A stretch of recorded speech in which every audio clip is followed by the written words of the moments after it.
सावन मन भावन ना लागे। रोरी चंदन बंदन अब पावन ना लागे। शिवदानी ही ज्ञानी संसार से आगे। और भंगिया बिना जीवन लुभावन ना लागे।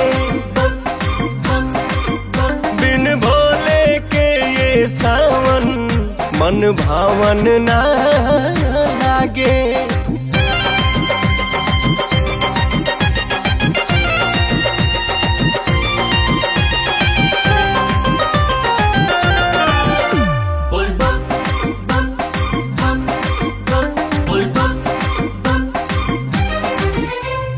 रामेश्वर भी है जगदीश्वरी है हो।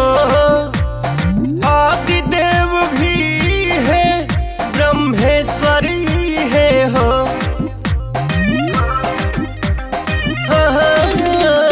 रामेश्वर भी है जगदीश्वरी है हो। आदिदेव भी है ब्रह्मेश्वरी है हो। गोहरावे जे पावे क्षण में दुखवा भागे।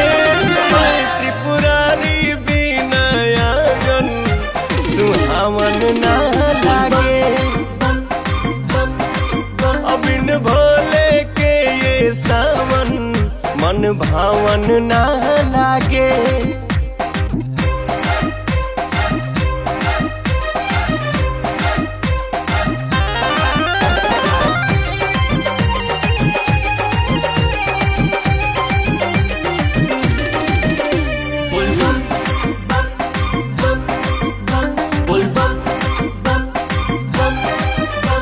नीलकंठ भी है शक्ति के दाता हो। जोगिया गंगाधारी संग गौरा माता हो। हाँ नीलकंठ भी है शक्ति के दाता हो। जोगिया गंगाधारी संग गौरा माता हो। पवन मतलबी गावे सारी रतिया जागे। बह बह के बिना सरगम सद्भावन ना लागे। बिन भोले के ये सावन मन भावन ना लागे।